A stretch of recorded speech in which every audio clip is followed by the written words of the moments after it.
Assalamualaikum warahmatullahi wabarakatuh.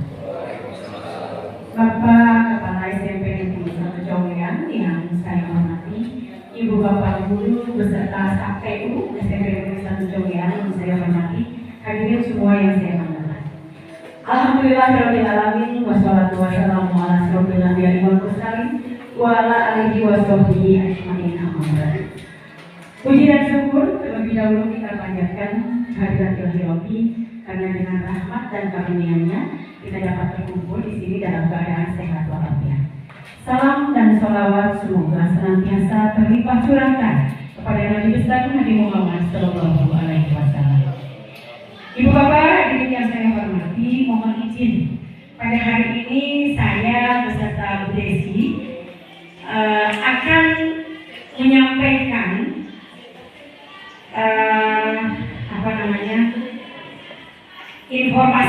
informasi yang akan diberikan di sini kepada ibu bapak mengenai bagaimana kita bisa mendisiplinkan anak di kelas tanpa harus membebani perasaan anak. Di sini yang akan kita sampaikan adalah segitiga restitusi, di mana segitiga restitusi itu adalah suatu proses menciptakan kondisi bagi murid untuk memperbaiki kesalahan. Kita terkadang pada saat memperbaiki kesalahan pada anak, kita sering sekali menghakimi anak. Saya itu terutama, ya. Ini saya setelah saya ikut dalam pendidikan calon guru penggerak di sini, ini saya berusaha sekuat tenaga untuk memperbaiki diri pada saat saya melihat anak yang salah. Saya mencoba untuk berhijrah. Artinya yang selama ini saya selalu menghukum anak, ya, selalu menghukum anak atau memberikan kalimat-kalimat di mana anak selalu merasa bersalah, ya, atau anak dibuat menyesal. Nah, padahal sebetulnya kita mau memperbaiki kesalahan yang dilakukan anak tanpa membebani, tanpa anak merasa bersalah yang berlebihan, tetapi kita berusaha membuat mereka bisa kembali kepada kelompoknya dengan karakter yang lebih kuat, penanaman karakter yang kita inginkan. Jadi anak menyadari kesalahan, tetapi itu dari internalnya dia. Oh iya, ternyata saya salah. Apa yang harus saya lakukan ke depan ketika itu salah? Nah, mungkin ibu bapak sudah banyak yang melakukan ini. Saya secara pribadi sekarang untuk berhijrah tidak menghakimi anak itu sulit. Ya. Kadang ketika anak melihat wajah saya aja, mereka sudah mengatakan bina. Nah, itu sebetulnya tidak boleh seperti itu. Ya. Jadi harus dari dirinya sendiri, bahwa ketika baju mereka dikeluarkan sudah tidak melihat ayah bunda, tetapi mereka menyadari bahwa saya harus melakukan ini. Itu yang harus dirasakan oleh anak. Nah, ini melalui segitiga restitusi, ibu bapak nanti akan dijelaskan oleh Bu Desi bagaimana kita bisa memperbaiki kesalahan siswa tanpa harus menyudutkan dan membebani perasaan siswa dengan rasa-rasa yang bersalah. Apalagi menghukum. Salah satu contoh, ketika anak tidak menggunakan sepatu putih, bukan sepatunya, lupa mencukur ini, itu yang tidak diperbolehkan. Itu pernah saya lakukan dan sering saya lakukan. Nah, ternyata menyadarkan saya setelah saya mendapatkan pendidikan di CGP, itu salah. Saya seperti itu, ya. Saya harus bertobat sekarang. Oh, boleh lakukan itu lagi, gitu ya. Ya, dan Bapak Kepala, saya pada saat membahas materi ini dengan di CGP dengan teman-teman, dengan rekan-rekan sama CGP, kemudian saya mengumpulkan tugas, 3 kali video saya dikembalikan. Karena apa? Karena memang dari awal video pertama saya dikembalikan karena saya bahasa saya sudah menempuh cara-cara di segitiga restitusi, tapi bahasa saya seolah-olah membentak. Anak sampai keluar keringat sudah pilih biji jambu karena saya berbicara. Dia melakukan kesalahan ditambah dengan cara berbicara saya yang kurang lurus. Beliau memberikan waktu hari ini dan memberikan sepatah dua patah kata terhadap apa yang akan kita sampaikan nanti mengenai segitiga restitusi. Untuk itu saya mohon kepada Bapak disilakan untuk menyampaikan sepatah dua patah kata. Ibu Bapak, mungkin itu saja pembukaan dari saya. Nanti akan dilanjutkan oleh Bu Desi untuk mempresentasikan bagaimana peran kontrol seorang guru di dalam memperbaiki kesalahan-kesalahan siswa. Waktu dan tempat kepada Bapak disilakan. Terima kasih. Bismillahirrahmanirrahim. Assalamualaikum warahmatullahi wabarakatuh. Alhamdulillah, nahmaduhu wa nasta'inuhu wa nastaghfiruh wa na'udzu billahi min shururi anfusina wa min sayyiati a'malina may yahdihillahu fala mudilla lahu wa may yudlil fala hadiya lahu. Asyhadu an la ilaha illallah wa asyhadu anna Muhammadan abduhu wa rasuluh.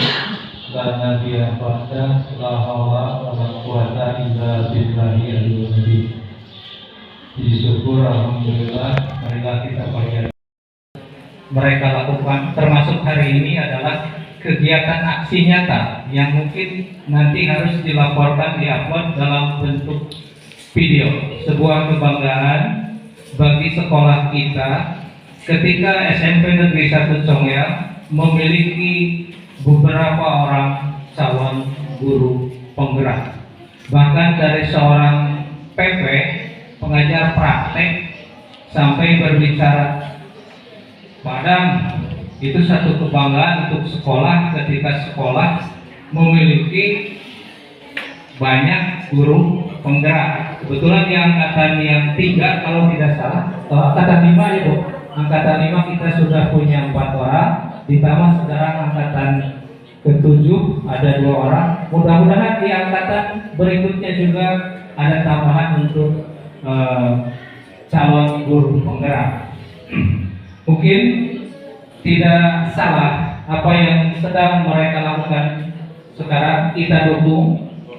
Ketika sekarang membuat aksi nyata dalam bentuk video, kita dukung supaya apa yang ditugaskan bisa memenuhi tuntutan apa yang harus diselesaikan oleh calon guru penggerak. Tidak banyak, sekali lagi saya mohon bantuan dari seluruh warga SMP Negeri 1 Congel untuk mendukung rekan-rekan kita yang sedang mengikuti kegiatan CGP angkatan ke-7. Mudah-mudahan segera bisa selesai, kalau tidak salah sampai 6 bulan ya Bu kegiatannya, sampai nanti mendapatkan sertifikat sebagai guru penggerak. Amin ya rabbal alamin. Tidak banyak, itu saja yang perlu saya sampaikan. Terima kasih.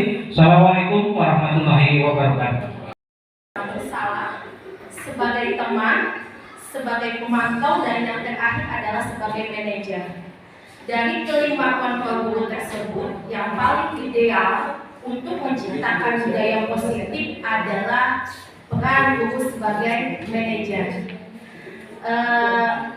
Mungkin kita dari kelima posisi tersebut yang paling sering sebagai apa Ibu Bapak? Apakah sebagai penghukum, sebagai pembuat orang merasa bersalah, sebagai teman, atau sebagai pemantau, atau sebagai manajer ya? Introspeksi diri gitu ya. Tapi yang idealnya untuk menciptakan budaya positif agar ada faktor intrinsik atau dari dalam ketika murid untuk melakukan disiplin adalah sebagai manajer.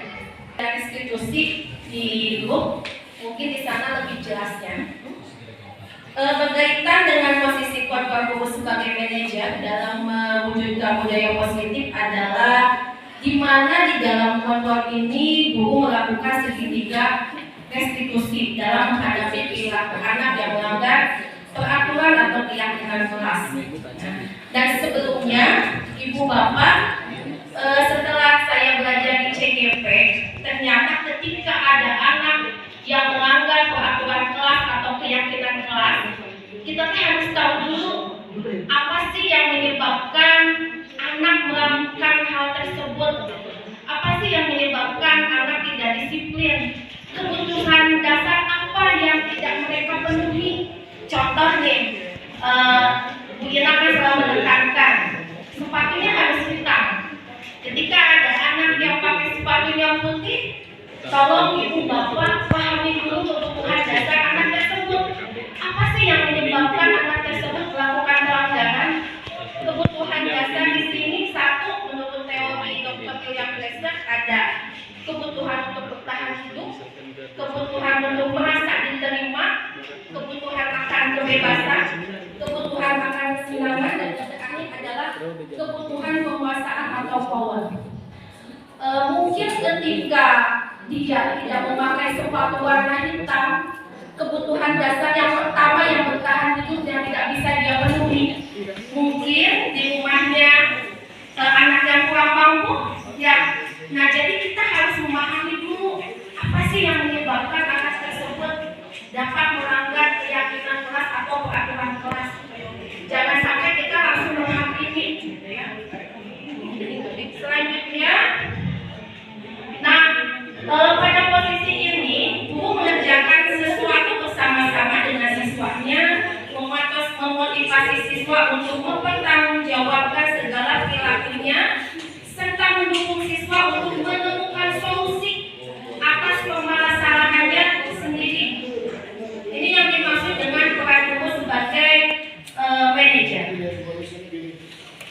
Fakultas Payudirinya pakai belajar ilmunya sudah lebih dari kita berdua. Ya. Nah, ini segitiga restitusi yang kami maksud.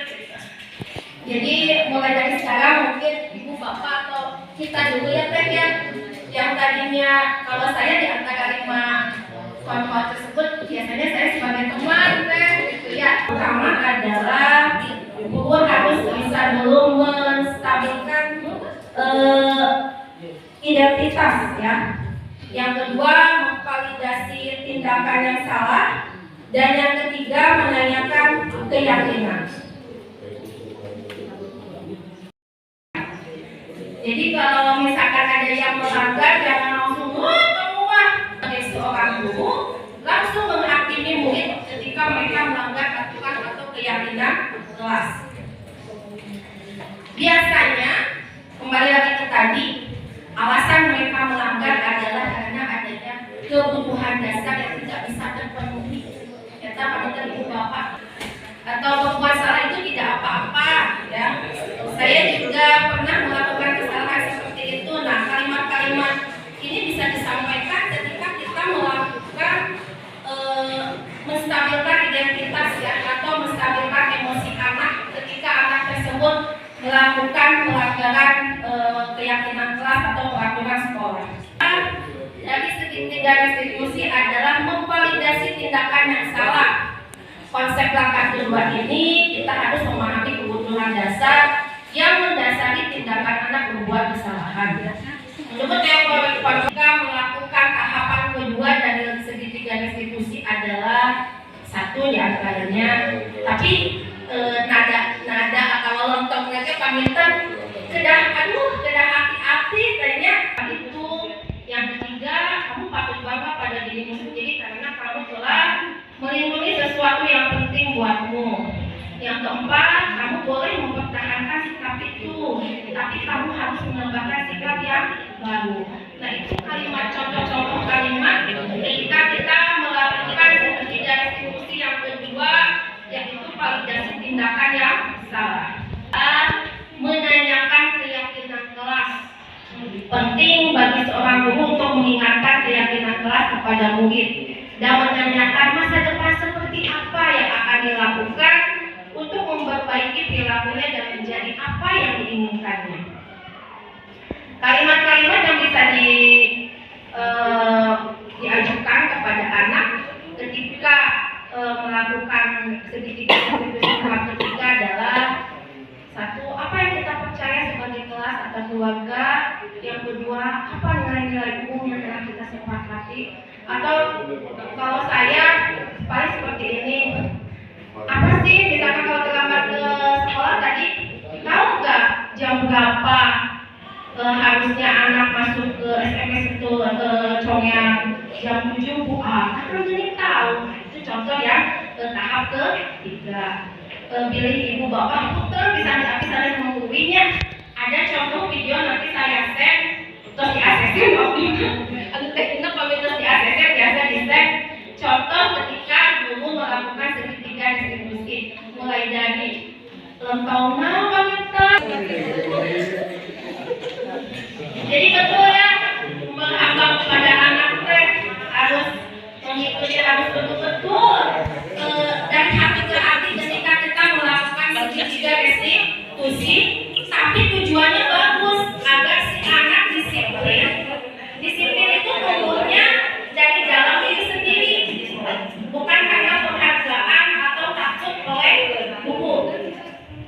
Jadi kesimpulannya, kontrol guru sebagai manajer dalam melakukan langkah-langkah segitiga restitusi akan membuat murid termotivasi ya, untuk mandiri dan bertanggung jawab terhadap kesalahan.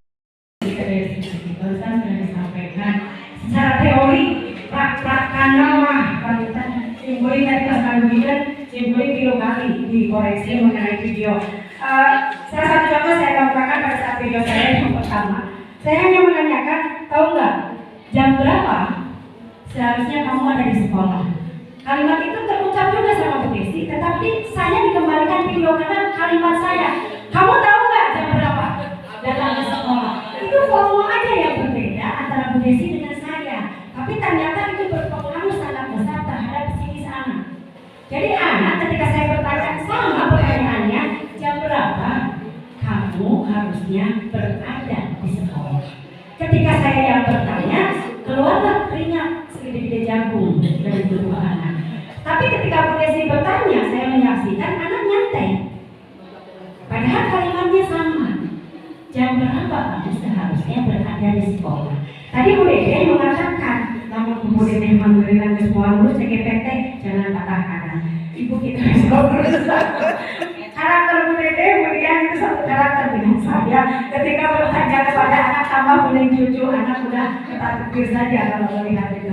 Tapi ini saya sudah coba kemudian jangan mundur boleh cucu, jangan mundur dari CGP, karena saya sudah membuktikan saya bisa untuk berkata lemah lembut, walaupun kata Bu Desi tadi diawali dengan drama dulu, berdrama gitu. Padahal tapi memang ini video kedua saya cerita. Video pertama saya seperti itu dibuat kita sambung kembali setelah istirahat sejenak tadi mengenai presentasi tentang restitusi segitiga. Maka kita buka kembali sesi yang kedua itu masih tentang segitiga restitusi yang akan dijelaskan nanti oleh Bu Desi pemaparannya.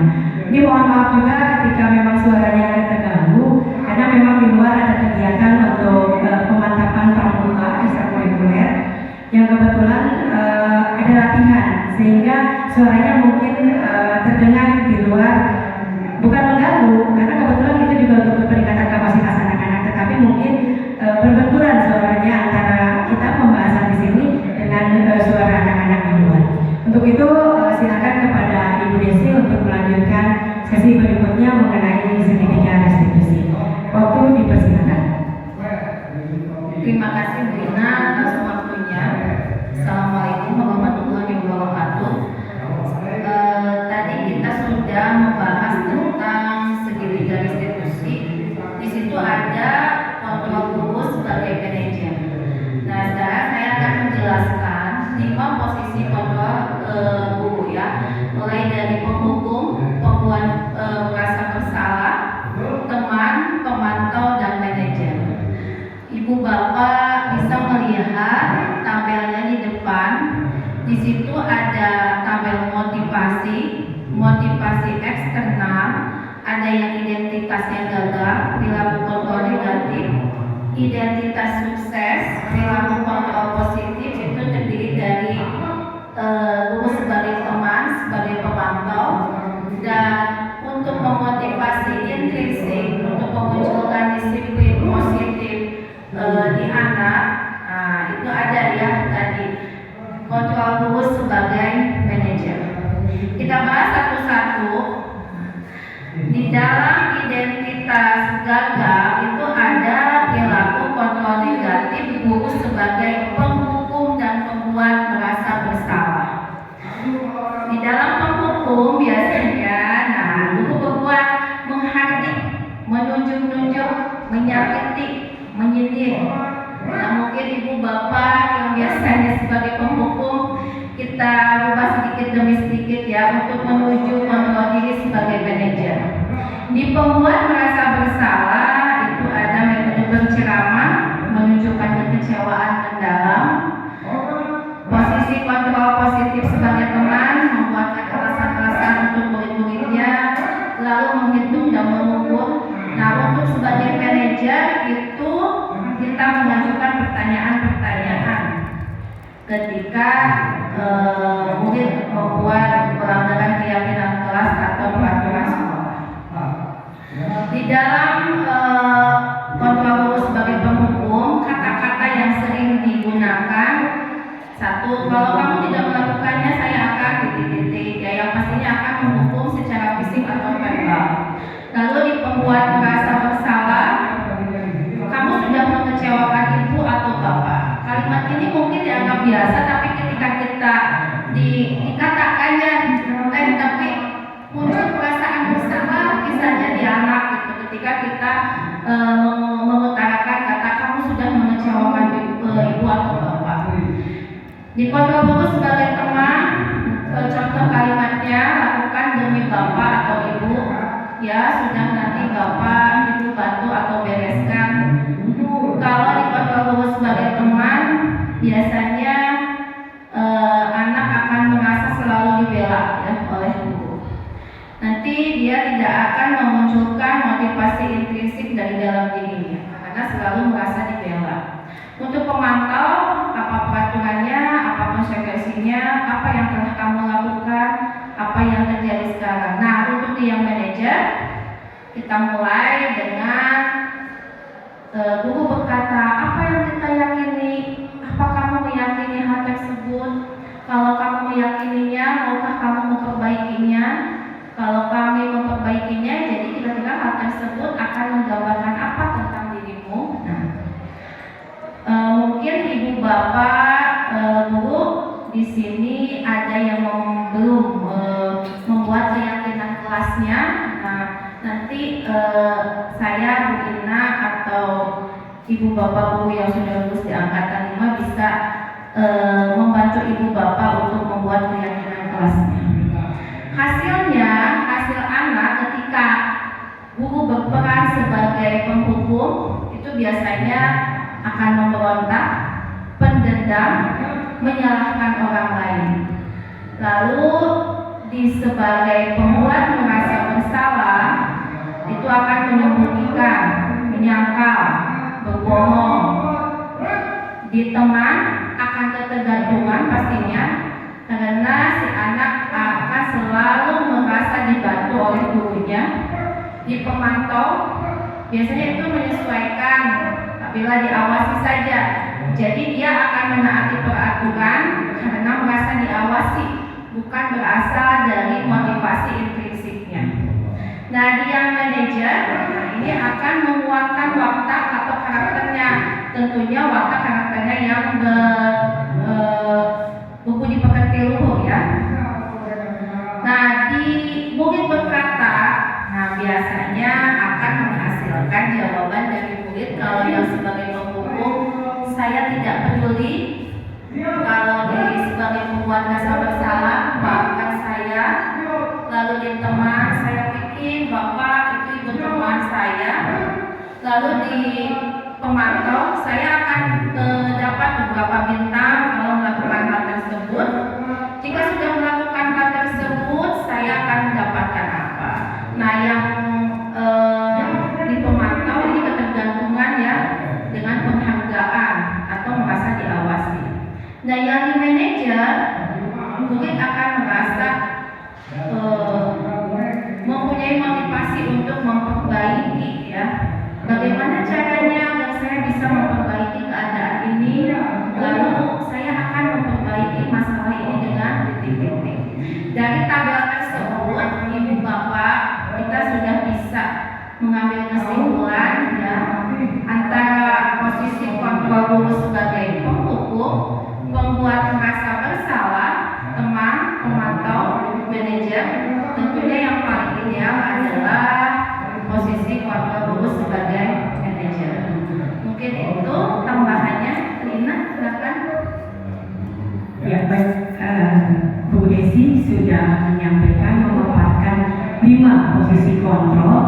yang bisa, yang selama ini bukan yang bisa, yang selama ini ada pada saat kita mendidik atau mengarahkan anak untuk lebih baik lagi.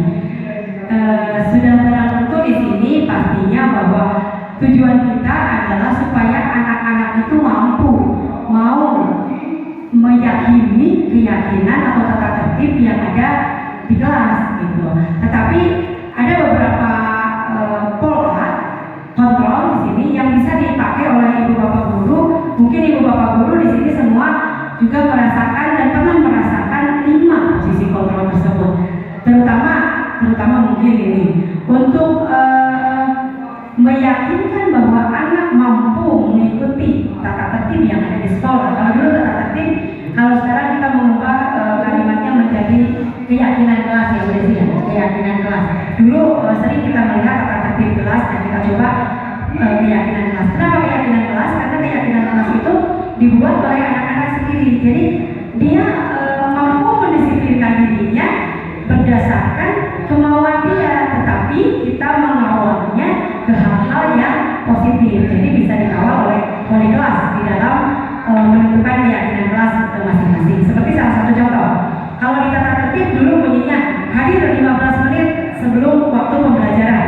Nah, di dalam keyakinan kelas masih tetap tujuannya ke situ, tapi diubah sedikit. Mungkin di situ kalimatnya semua siswa harus hadir, bukan harus hadir ya, hadir di situ 15 menit sebelum jam pelajaran dimulai. Nah, itu keyakinan kelas seperti itu. Atau kayak tidak boleh membuang sampah. Dulu kan gitu di dalam tata tertib. Nah, sekarang poin yang kedua, kelas yang bersih, keyakinan kelasnya, kelas yang bersih dapat membuat hidup kita sehat. Nah, seperti itu. Jadi ada perbedaan kalimat yang dibuat tapi tujuannya sama, supaya siswa tidak membuang sampah di mana saja. Nah, kita bahas satu persatu di sini mengenai kontrol ya, kontrol yang bisa kita pakai di dalam mendisiplinkan siswa yang pernah kita lakukan di kelas. Mungkin kita buka aja sesi tanya jawab di sini untuk membahas 5 posisi kontrol tadi. Ibu bapak mungkin di sini sudah mau bertanya di dalam hatinya karena memang sudah pernah dilakukan kelima-limanya. Nah, bahkan mungkin ibu bapak dari tadi senyum-senyum mungkin melihat bahwa saya di sini yang paling sering saya lakukan adalah tipe sebelum saya tahu pendidikan guru penggerak ini menjadi CGP. Yang sering saya lakukan adalah tipe pembuku, ya. Sering saya di situ namun pakaian aja. Kalau misalkan pakai bajunya tidak dimasukkan, nanti kamu ibu hukum menjadi begini. Kalau sepatunya memakai sepatu putih, ibu hukum menjadi begini. Nah, mungkin di sini kita buka sesi tanya jawab. Satu persatu dulu pertanyaan, nanti kita jawab langsung supaya tidak lupa pertanyaan demi pertanyaan yang akan ibu bapak ajukan di sini. Ya, silakan kita buka sesi pertama. Untuk sesi pertama, saya persilakan kepada Ibu Dede Rosida. Ya, pertanyaannya simpel aja, Bu.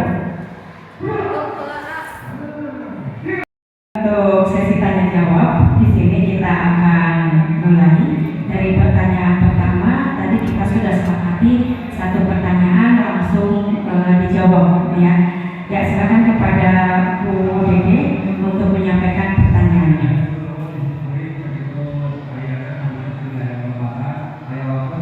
Ya, baik. Mungkin pertanyaannya tidak terlalu kedengaran karena memang di luar juga ada kegiatan anak-anak pramuka. Nanti saya coba mengulang pertanyaan yang disampaikan oleh Bu Dede barusan, bahwa di sini pertanyaan pertama yang disampaikan yaitu jika kita sudah berada pada posisi manajer berusaha untuk menjadi pada posisi kontrol manajer, kita sudah melakukan itu, tapi ternyata anak di sini masih belum melakukan perubahan. Nah, ini tindakan apa yang harus diambil oleh guru pada saat mengambil posisi kontrol manajer tadi gitu kan. Yang kan ini puncaknya di sini mungkin yang diinginkan adalah bahwa semua guru mampu memposisikan bahwa kita berada pada posisi manajer, dari kalimatnya, dari pernyataannya, dari pertanyaannya, dari cara menyikapi masalah dengan anak gitu. Nah, cuma yang jadi pertanyaan Bu Dede Rosida barusan adalah bagaimana kalau guru sudah mengambil posisi kontrol tersebut, yaitu manajer, tapi tidak ada perubahan pada anak. Mungkin di sini Bu Desi bisa menjelaskan bagaimana upaya guru yang dilakukan ketika posisi kontrolnya sudah menggunakan manajer, tapi hasilnya kurang maksimal. Silakan Bu Desi.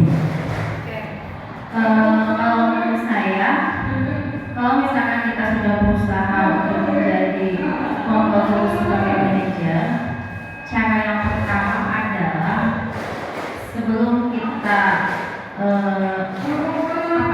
mendetek anak gitu, ketika melanggar keyakinan kelas atau peraturan sekolah adalah tanyakan dulu, ajukan pertanyaan apa yang menyebabkan anak tersebut melakukan pelanggaran.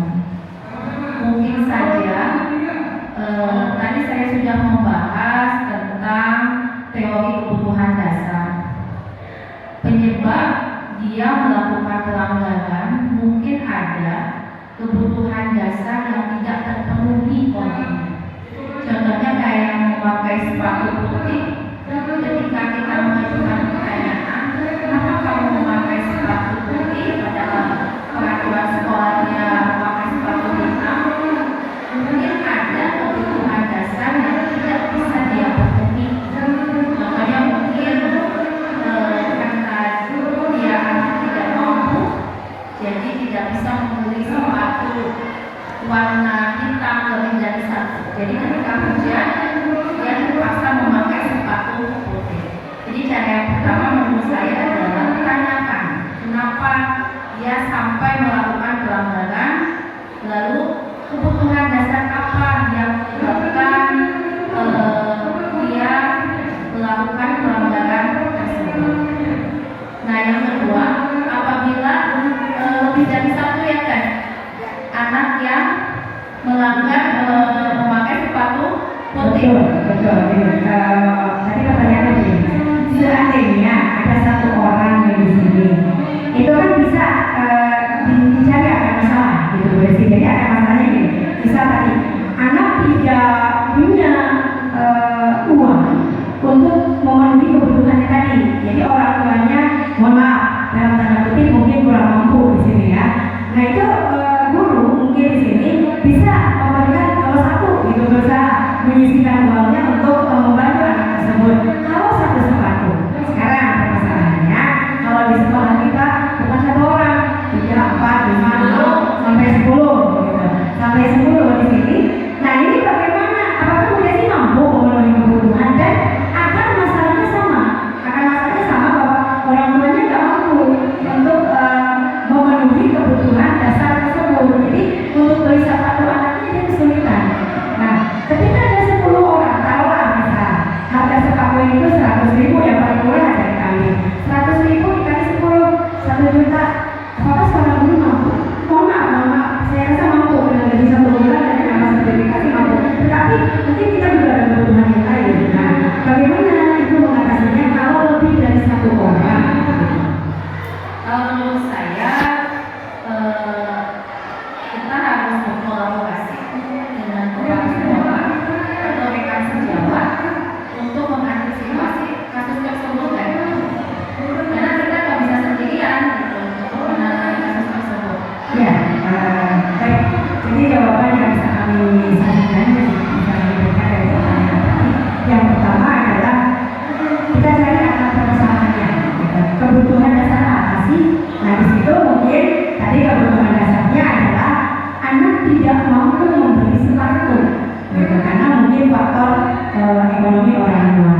Ketika satu yang tidak bisa memenuhinya, mungkin wali kelas bisa bekerja sama dengan siapa saja guru-guru yang mampu memberikan sumbangan atau berusaha mencari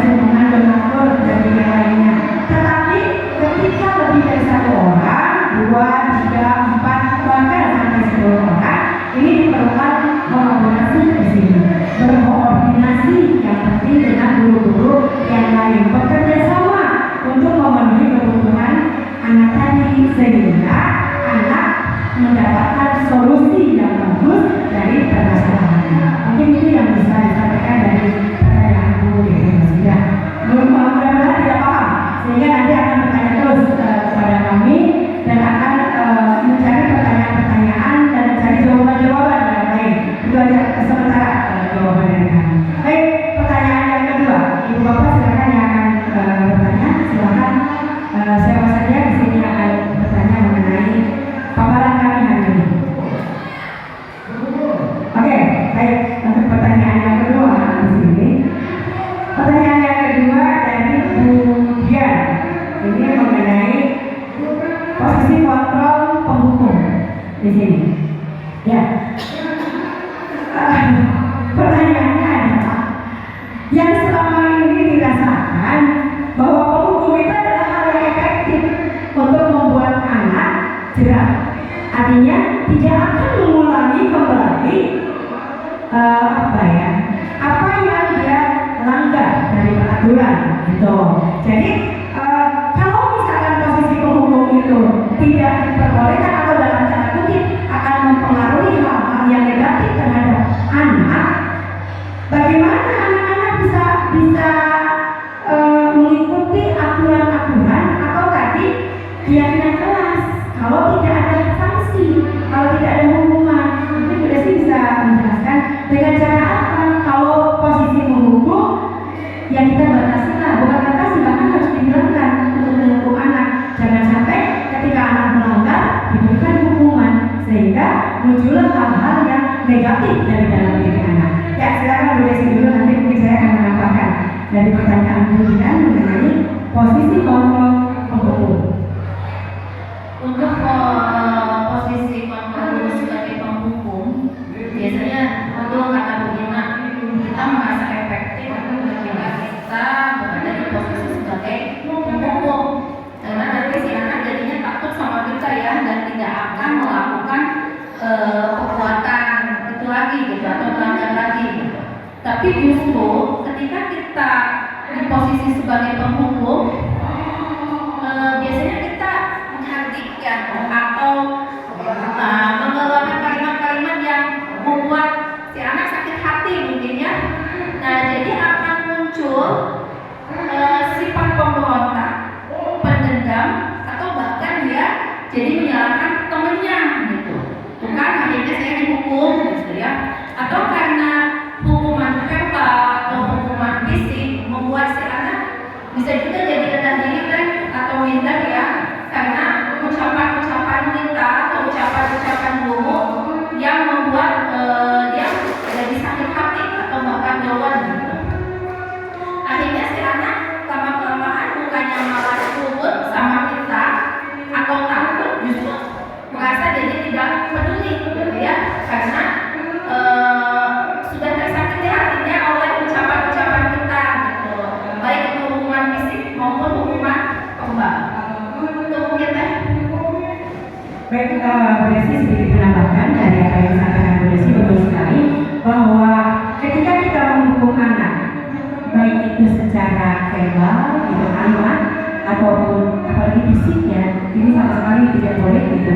Nah, dari kalimat pun kita menghukum anak, besok ya kalau kamu nggak pakai lagi sepatu putih, ya, kamu akan ibu perintahkan untuk lari, bisa seperti itu. Atau kamu ini ya, dengan menggunakan bahasa kasar dan lainnya. Nah, kalimat-kalimat kamu ini dengan intonasi yang luar biasa membuat anak merasa insecure, ini akan berpengaruh terhadap psikis anak. Nah, ini yang tidak kami harapkan. Jadi ketika kita menyadarkan anak, ini harus dalam posisi anak itu benar-benar sadar dari hatinya. Walaupun nanti kata Budian kesek, gitu, sulit sekali untuk bagi dalam tanda kutip anak-anak yang memang perlu perhatian yang luar biasa dari kita ibu bapak guru, perlu pendampingan yang luar biasa dalam hal mungkin kenakalan-kenakalannya, gitu ya.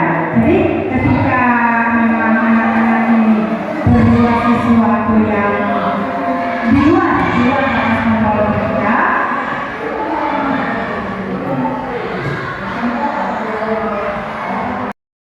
ya mohon maaf tadi terganggu sedikit ya karena di luar sangat ribut anak-anak. Apa tadi yang ditanyakan menyusul barusan oleh Budian? Barusan tidak terdengar oleh suara anak-anak di luar, sekarang sudah mulai agak sedap lagi suaranya di sini. Oke, pertanyaannya masih berkaitan dengan tadi menghukum. Barusan ditanyakan kembali artian bagaimana kita menyikapi anak yang memang ketika tidak dihukum, itulah bahasanya, ketika tidak diberikan suatu sanksi, ketika tidak diberikan suatu hukuman, maka anak tersebut akan tetap pada pemikirannya bahwa dia akan melakukan itu lagi. Nah, di sini mungkin tantangan buat kita semua selaku guru, bagaimana kita bisa berada pada posisi manajer. Tantangan buat kita, mampu tidak kita menjadi seorang yang berposisi, seorang guru yang berposisi pada manajer. Jadi betul kata dengan lembut, mampu menyadarkan anak dengan keyakinannya. Kayak waktu itu saya pernah menangani kasus anak yang loncat pagar sebelum jam pelajaran dimulai. Awalnya dari dalam hati saya inginnya besok tinggalkan, kalau ketemu dengan saya akan begini. Nah itu awalnya. Tapi setelah saya ingat bahwa saya sudah mengikuti pendidikan di guru penggerak, menyadarkan saya direm lagi saya untuk berbuat seperti itu. Padahal ketika melihat ada kiriman video anak loncat dari pagar untuk jam pelajaran pada saat jam pelajaran terakhir, padahal sebentar lagi mau pulang kasusnya, anak loncat ke pagar di sebelah sana. Nah, di situ tipe penghukum kontrol saya sebagai tipe penghukum muncul. Tinggalkan besok ketemu dengan saya, anak itu mau dipanggil gini. Sebenarnya dia ada. Tapi pada saat saya ingat, oh ya, saya di sini sekarang lagi menempuh pendidikan guru penggerak. Saya sudah diingatkan bahwa hal tersebut itu akan menjadi hal yang negatif buat anak. Nah di situ saya mencoba untuk pada posisi manajer. Apa yang saya lakukan pada saat itu? Saya mencoba berkomunikasi dengan baik dengan anak, dengan keyakinan yang dimiliki anak. Salah satu contoh, kenapa kamu loncat pagar? Gitu. Itu dengan suara yang pelan, karena dalam hati luar biasa, kayak berdiam. Gitu. Inginnya menghukum anak tersebut. Nah, kenapa? Terus dia menjawab, saya pusing bu. Terus saya tanyakan, apakah loncat pagar membuat kamu sembuh dari pusing itu? Nah, dia jawab enggak bu. Nah, berarti dia meyakini bahwa dengan loncat pagar rasa pusingnya nggak sembuh. Saya tanya, kalau kamu sakit harus bagaimana? Harus diobati. Dari dia lagi muncul jawaban harus diobati. Berarti dia berkeyakinan bahwa dengan loncat pagar nggak menyembuhkan penyakitnya, tetapi yang menyembuhkan penyakitnya adalah dengan obat. Nah, saya berikan pemahaman, kamu kalau sakit berarti meyakini bahwa dengan obat bisa sembuh. Obat ada di sekolah. Kenapa kamu nggak menghubungi misalnya wali kelas? Kenapa kamu nggak berbicara dengan pembina PMR, Buning Cucu? Kamu bilang kamu sakit, mungkin nanti Buning Cucu bisa memberikan obat yang darurat. Tapi kalau belum sembuh juga dalam beberapa hitungan nanti ke depan, mungkin Buning Cucu bisa mengantarnya ke puskesmas. Nah, hal-hal seperti itu menurut saya juga awalnya sulit sekali, karena saya berpendapat di awal sebelum saya mengikuti program berpenggerak ini, saya beranggapan kalau dengan menghukum anak, saya nggak tahu penyebabnya apa. Padahal dia sakit waktu itu, ingin keluar dari rasa sakitnya. Kalau di kelas dia pusing dengan pembelajaran, sehingga dengan loncat pagar dia mengambil suatu kesimpulan, dengan loncat pagar lah saya bisa pulang tidur di rumah dengan nyenyak. Kemudian saya tanyakan keyakinannya, kamu sampai di rumah nggak? Sampai bu hari itu. Betul, nggak main. Enggak, saya ke rumah pulang. Terus apa yang kamu lakukan? Tidur bu. Saya tanya kepada anak tersebut, nyenyak nggak tidurnya? Enggak. Dia jawab seperti itu. Kenapa kamu nggak nyenyak? Tidurnya sampai di rumah. Dan emot wae sih diseselan pada saat ketahuan oleh Pak Andri, oleh Bu Ina, oleh Bu Dian, atau bahkan oleh guru yang lain. Gitu. Yang selama ini mungkin yang disebut tadi Pak Andri, Bu Ina, Bu Dian itu adalah yang pernah menghukum. Padahal sebetulnya Pak Andri sudah bicara, karena dia sudah menjadi guru penggerak, sudah tidak lagi melakukan hal itu. Saya sedang mencoba, Bu Desi sedang mencoba untuk tidak melakukan hal-hal seperti itu lagi. Mungkin ibu bapak di sini bisa juga mengikuti hal-hal yang diarahkan di dalam tadi kontrol kontrol apa sih?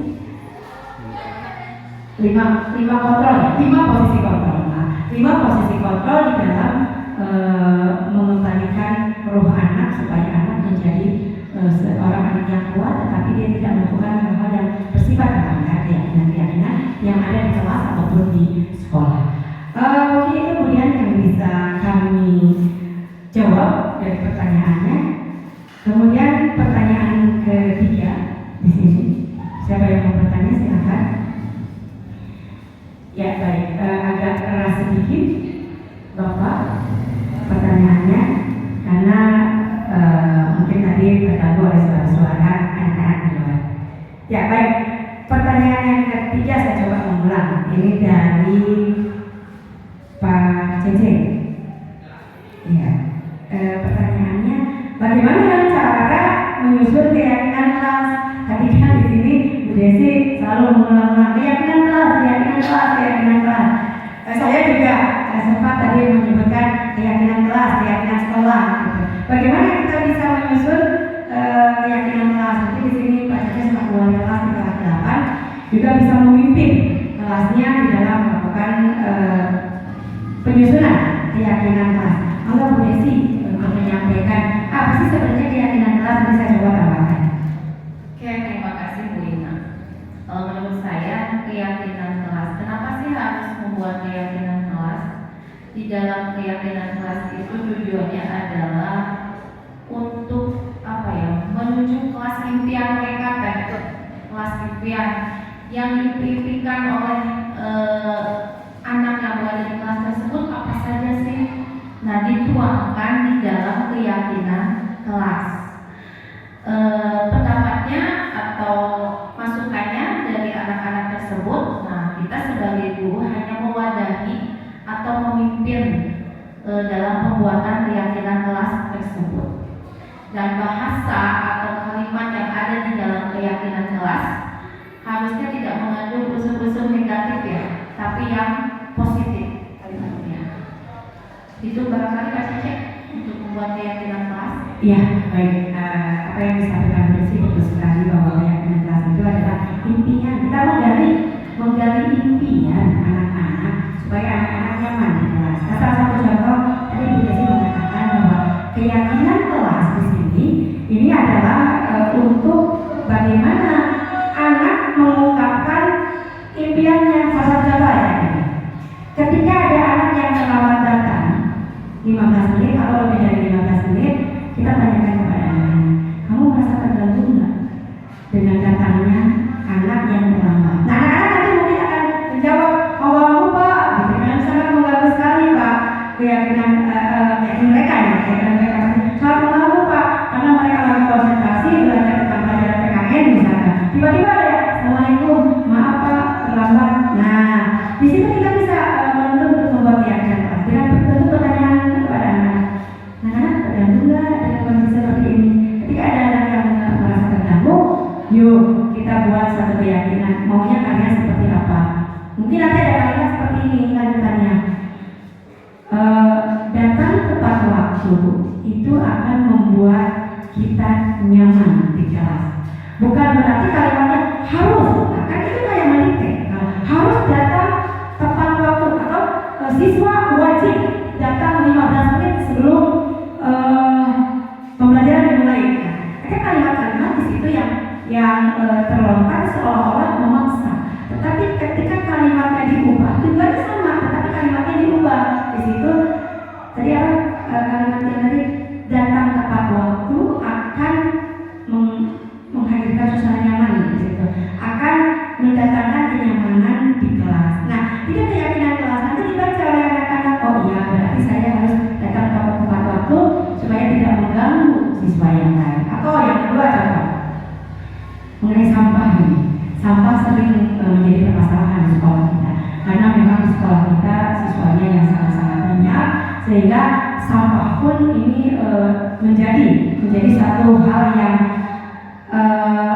mengganggu. Nah, di dalam keyakinan kelas kita tanya, misalnya ada sampah bekas setelah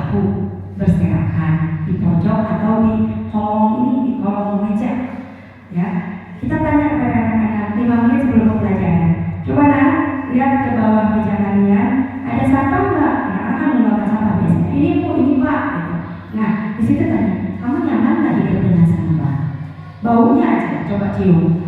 Apalagi sampahnya yang kemarin, bau bumbu kacang yang sudah 1 hari, itu kan luar biasa. Atau bau mie goreng, anak-anak kan paling suka jajannya. Nah, bau bumbu mie goreng yang sudah beberapa hari, itu kan luar biasa baunya. Nah, kita tanya kepada mereka, kalian terganggu nggak dengan bau itu? Pasti ada yang menjawab, iya Bu, iya Pak, sangat mengganggu gitu. Nah, dari situ apa sih yang sebetulnya kalian inginkan suasana kelas? Apakah kalian menginginkan yang bau seperti ini? Mereka jawab pasti tidak. Nah, dari tidak itu baru satu keyakinan kelas. Suasana apa yang diinginkan dari tadi kasus tadi? Nah, karena pasti ada jawaban. Nggak mau bau Bu di kelas, mau sehat Bu di kelas. Dari situ dibuat suatu kalimat. Kelas yang bersih akan meningkatkan kesehatan atau akan meningkatkan daya tubuh siswa. Artinya anak-anak yang bersekolah di kelas ini, kan keyakinan seperti itu. Anak-anak atau siswa yang bersekolah atau yang berada di kelas 8B, misalnya Pak, di kelas 8B, itu suasananya harus seperti itu. Nanti itu Pak, itu langkah-langkah yang bisa menuntun anak-anak di dalam membuat suatu keyakinan kelas. Ya, itu jawabannya. Mudah-mudahan nggak paham Pak Cece. Mungkin nanti akan bertanya kembali bagaimana. Mungkin meminta bantuan nanti Bu Desi, Pak Andi, juga Pak Nanang, Pak Yuyu, ya. Sudah lama Bu Mei juga di sini Bu Mei menuntut semua wali kelas untuk mohon maaf, bukan berarti kita mau menggurui, tetapi di sini kita mau membantu apa yang sudah kita serap dari pendidikan guru putra. Demikian jawaban untuk Pak Cece. Baik, masih ada waktu, Bu Desi?